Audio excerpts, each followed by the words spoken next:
السلام عليكم ورحمة الله وبركاته. أعوذ بالله من الشيطان الرجيم. بسم الله الرحمن الرحيم. اللهم صل على سيدنا محمد وعلى آله وصحبه وسلم. ഏറ്റവും ബഹുമാനവും ആദരവും സ്നേഹവും നിറഞ്ഞ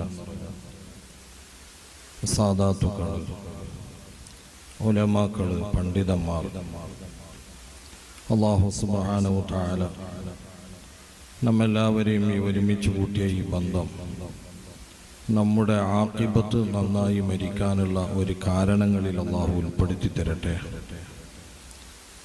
ബഹുമാനമുള്ള മുഅ്മിനീങ്ങളെ, ഈ സമയത്ത്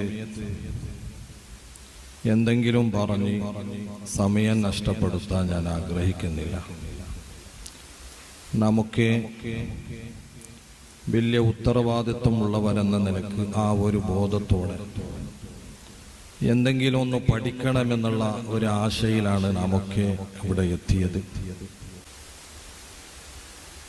നമ്മളെ സംബന്ധിച്ച് നമ്മുടെ ജീവിതവും നമ്മുടെ സ്വഭാവവും ഈ ഉത്തരവാദിത്വം ഉണ്ടാകുമ്പോൾ ഏത് നിലക്ക് നീങ്ങണം എന്നതിനെ കുറിച്ച് ഇൻഷാ അല്ലാഹ് നമ്മളെ പണ്ഡിതന്മാർ വേണ്ടതുപോലെ നമുക്ക് വ്യാഖ്യാനിച്ചു തരും. പ്രത്യേകിച്ച് നമ്മളെ ദക്ഷിണ കന്നഡ ജില്ല എന്ന് പറയുമ്പോൾ വലിയൊരു സന്തോഷിക്കേണ്ട കാര്യമാണ്. കാരണം നമ്മുടെ കർണാടകത്തിൽ ഒരുപാട് ജില്ലകളുണ്ടെങ്കിലും ഈ ദക്ഷിണ കന്നഡ ജില്ലയിൽ ഒരു പ്രത്യേകതയുണ്ട്. ദക്ഷിണ കന്നഡ ജില്ലയിലുള്ള ഒരു പ്രതിഭ, അതായത് ആലിമീങ്ങൾ, പണ്ഡിതന്മാർ, എല്ലാ നിലക്കും അർഹതയുള്ള ധാരാളം പണ്ഡിതന്മാർ നമ്മളെ ദക്ഷിണ കന്നഡ ജില്ലയിലുണ്ട്.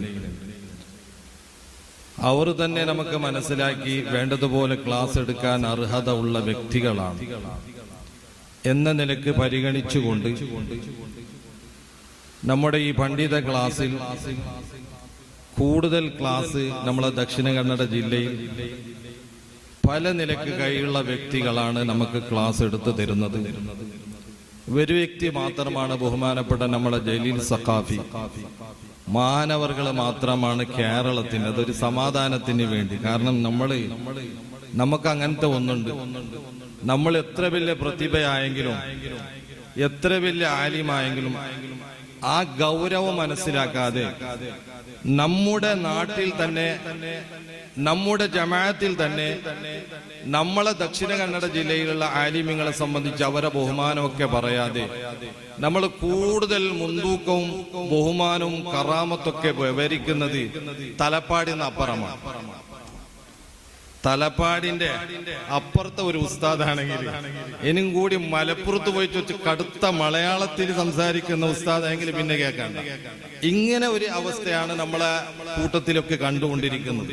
ഞാൻ പറഞ്ഞു വരുന്ന അൽഹംദുലില്ലാഹ് നമ്മുടെ ദക്ഷിണ കന്നഡ ജില്ലയിൽ ധാരാളം ആലിമീങ്ങളുണ്ട്. മഹാനായ തോക്കെ ഉസ്താദ്, അതുപോലെ തന്നെ ഒരുപാട് പണ്ഡിതന്മാർ. അവരെ അടുത്തിരുന്ന് നമുക്ക് സംസാരിക്കുമ്പോഴാണ് അവരെ കഴിവുകളൊക്കെ നമുക്ക് മനസ്സിലാക്കാൻ കഴിയുന്നത്. അതുകൊണ്ട് അൽഹംദുലില്ലാഹ് അവരൊക്കെ നമുക്ക് ക്ലാസ് എടുത്തു തരും. അല്ലാഹു തആല അവർക്കൊക്കെ ദീർഘ ആയുസ്സും ആഫിയത്തും അല്ലാഹു ഏറ്റിക്കൊടുക്കുമാറാകട്ടെ. ബഹുമാനമുള്ള മുഅ്മിനീങ്ങളെ, അല്ലാഹു തആല നമ്മളെ സംബന്ധിച്ച് ഖുർആനിൽ പറഞ്ഞ ഒരു പദമാണ് ഇന്നമാ യഖ്ഷല്ലാഹ മിൻ ഇബാദിൽ ഉലമാ. ആലിമീങ്ങൾ എന്ന് പറഞ്ഞെങ്കിൽ അല്ലാഹുവിനെ പേടിക്കുന്ന ഒരു വിഭാഗമാണ്. അപ്പൊ ഇൽമുള്ളത് കൊണ്ട് മതിയാവൂല. ആ ഇൽമ നേടി അത് ഉപകരിച്ച് അള്ളാഹുവിനെ പേടിക്കുന്ന അടിമകളായി നമ്മൾ മാറണം. ഇൽമുണ്ടായത് കൊണ്ട് മാത്രം ഞാനൊരു വലിയ ആള് എന്ന് നമ്മളെ കൽബിൽ വന്നു പോകരുത്. ഇബിലീസിനേക്കാൾ ഇൽമുള്ളത് ലോകത്ത് ആരുമില്ല. ഇനി മനുഷ്യവർഗത്തിൽ തന്നെ നമ്മൾ ചിന്തിക്കുകയാണെങ്കിൽ നമ്മളെ മുമ്പിൽ തന്നെ അനുഭവത്തിൽ നമ്മൾ കേട്ട വലിയൊരു പണ്ഡിതനാണ് ചേകന്നൂർ. അദ്ദേഹം ബാക്കിയാത്ത് കോളേജിൽ പോയി വിരുദ്ധമെടുത്ത വ്യക്തിയാണ്. അത് മാത്രമല്ല ഖുർആൻ മുഴുവനും മനഃപ്പാഠമാക്കിയ ആളാണ്. ഇൽമിൽ ഒരു കുറവുമില്ല. പക്ഷേ ചേകന്നൂരിന്റെ പേര് കേൾക്കുമ്പോ ആരും തർലിയത്ത് ചെല്ലാനും ഇല്ല, നല്ല പദം ചെല്ലാനില്ല. അപ്പൊ ഞാൻ പറഞ്ഞു, ഇൽമുള്ളത് കൊണ്ട് പറ്റിയില്ല, ആ ഇൽമ് നമുക്ക് ഉപകരിക്കണം. എന്നാൽ മാത്രമേ ഇന്നമാ യഖ്ഷല്ലാഹ മിൻ ഇബാദിൽ ഉലമ, ആ കൂട്ടത്തിൽ നമ്മൾ പെടുകയുള്ളൂ. അള്ളാഹു പെടുത്തി തരുമാറാകട്ടെ. നമ്മുടെ ചില വ്യക്തികളുടെ ഒരു സ്വഭാവമുണ്ട്. വയല് പറയുന്ന സമയത്ത്, പ്രസംഗിക്കുന്ന സമയത്ത്, വെള്ളിയാഴ്ച ജുമാക്ക് പ്രസംഗിക്കുമ്പോൾ ഒരു കാര്യത്തിന്റെ ഗൗരവം വലിയ ഗാംഭീര്യമായിട്ട് പറയും.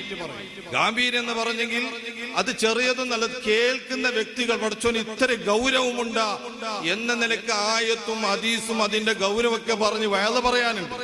ആ സംഭവം തന്നെ ഓനിക്ക് അനുഭവിക്കുമ്പോൾ അത് ഒരു നിസ്സാരമായി കാണുന്ന വ്യക്തികളുണ്ട്. ഉദാഹരണത്തിന് പറയാം, 2 ദിവസം മുമ്പ് ഞാനൊരു സ്ഥലത്ത് വയലിന് പോകുമ്പോൾ നിസ്കരിക്കാൻ പോയി. മഗ്രിബ് നിസ്കരിക്കാൻ പോയപ്പോ അവിടുത്തെ പള്ളിയിലെ പേര് പറയുന്നില്ല, പിന്നെ ബേജാറായി പോയി. അപ്പൊ പള്ളിയില് ഒരു കാട്ടം കണ്ടെങ്കിൽ എന്ത് ചെയ്യണം? അതിന്റെ വയല് ഏതുവരെന്ന് പറഞ്ഞെങ്കിൽ അത് മുക്രിക്കനെ മാത്രം കാക്കാൻ പാടില്ല, പ്രസിഡന്റ് കണ്ടാൽ പോലും എടുക്കണം എന്നാണ് വയലില് പറയുന്നത്, അല്ലേ? അങ്ങനെയല്ലേ വയല് പറയുന്നത്? പക്ഷേ ആ മൊയിലാർ നിസ്കാരത്തിന് പോകുമ്പോ അനുസ്കരിക്കുന്ന മുസല്ലിനെ കുറിച്ച് കാട്ടം മൂപ്പർ എന്താക്കി അറിയോ? ആ മുസല്ലിനെടുത്ത് അപ്പുറത്തേക്ക് ഒരു കൊട്ട്, എപ്പുറത്തേക്ക് പള്ളിക്ക് കൊട്ടി. അപ്പൊ ഇങ്ങനെയുള്ള കുറെ വ്യക്തികൾ ഉണ്ട്. കാരണം ഗൗരവം ഭയങ്കര പറയലുണ്ട്. അതുപോലെ നമ്മൾ പല വിഷയങ്ങളൊക്കെ ചിന്തിക്കാറുണ്ട്. ഉദാഹരണത്തിന് ബാങ്ക് കൊടുക്കുന്ന കാര്യം, ബാങ്കിന് കൊടുക്കുന്ന മുക്കരിക്കന്റെ കറാമത്തും ബഹുമാനമൊക്കെ ഖുർആനിൽ പറഞ്ഞതാണ്. പക്ഷെ ഒരു ദിവസം മുക്കരിക്ക ഇല്ലെങ്കിൽ ഖത്തീബ് ഒന്ന് ബാങ്ക് കൊടുക്കാൻ പറയുമ്പോ എന്റെ ഒരു താല്പര്യം ഇല്ല, അത് എന്റെ സ്റ്റേജിക്കൊക്കെ കുറവാണ്. പക്ഷെ ബാങ്കിന്റെ കറാമത്തൊക്കെ പറയും, ബാങ്ക് കൊടുക്കാനില്ല. ഇങ്ങനെ ചിന്തിക്കുന്ന അവസ്ഥ. മഹത്വങ്ങളും ബഹുമാനങ്ങളും ജനങ്ങൾക്ക് അവതരിപ്പിക്കുന്നുണ്ട്. പക്ഷേ അവന്റെ ജീവിതത്തിൽ അത് അനുഭവിക്കുമ്പോൾ അതിനെ വലിയ ഒരു ഗൗരവമായി കാണാതെ നീങ്ങുന്ന എത്രയോ പണ്ഡിതന്മാരുണ്ട്. ഏതുവരെ നിങ്ങൾ മനസ്സിലാക്കണം, ഇമാമ ജമാഅത്തിന്റെ കാര്യം തന്നെ, ലാ തതുറുകന്ന ജമാഅതൻ ഖദ് ഫുളിലത് ബിസബഇ വൽസിരീന മിൻ ഫളിലിൻ അലാ. ഈ വയലൊക്കെ ചൊല്ലി നല്ല കറാമത്തൊക്കെ ചിലപ്പോ കിതാബ് ചൊല്ലി കൊടുക്കുന്ന മുത്താലിമികൾ, മുദരിസെ, ഇതൊക്കെ എനിക്ക് അനുഭവം അറിയോ? ചില മഹലിന്റെ ഗൗരവാധ്യക്ഷായിട്ടുള്ള ഞാൻ ഉണ്ട്. എനിക്ക് വന്ന കംപ്ലൈന്റ് ആണ് നിങ്ങളോട് പറയുന്നത്. മോളില് മുദരിസിന് ജമാഅത്തിന് പോവില്ല. ചില കാരണങ്ങൾ ഉണ്ടാവും, പനി അതൊക്കെ ഉണ്ടാവും. ഒന്നുമില്ല, ഒരു വിഷയമില്ല. കാരണം 10 മിനിറ്റ് കഴിയുമ്പോൾ ഈ മുദരിസ് ഇറങ്ങിയിരുന്ന നല്ല ആരോഗ്യത്തിൽ പോകുന്നുണ്ട്. അപ്പൊ ഇതൊക്കെ നാട്ടുകാർക്കും മഹല്ലുകാർക്കും മാത്രമാണ് ഹദീസും ആയത്തുള്ളത്. എനിക്കില്ല ഇങ്ങനെ ചിന്തിക്കുന്നത്. പക്ഷെ അതൊക്കെ ആ ഒരു കുറവുകളെല്ലാം നമുക്കൊന്ന് പഠിച്ച് അൽഹംദുലില്ലാ ഉഖ്റവിയ ആലിമീങ്ങളുടെ കൂട്ടത്തിൽ നമുക്ക് പെടണം. അള്ളാഹു അതിന്റെ തൗഫീഖ് ചെയ്യുമാറാകട്ടെ.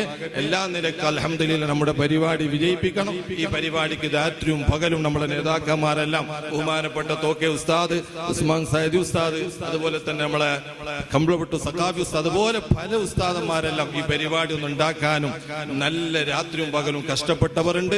അല്ലാഹു തആല അവർക്കൊക്കെ തക്കതായ പ്രതിഫലം നൽകുമാറാകട്ടെ. ഈ പരിപാടി കൊണ്ട്, ഈ സദസ്സ് കൊണ്ട് നമ്മുടെ ജീവിതത്തിലേക്ക് അല്ലാഹു വലിയ ഒരു മഹത്വം തന്ന് അല്ലാഹു ഇഷ്ടപ്പെട്ട പൊരുത്തപ്പെട്ട ആലിമീങ്ങളുടെ കൂട്ടത്തിൽ അല്ലാഹു നമ്മളെല്ലാവരും പെടുത്തി തരട്ടെ എന്ന് പറഞ്ഞ് എന്റെ വാക്കിനെ ഞാൻ ചുരുക്കുകയാണ്. അസ്സലാമു അലൈക്കും.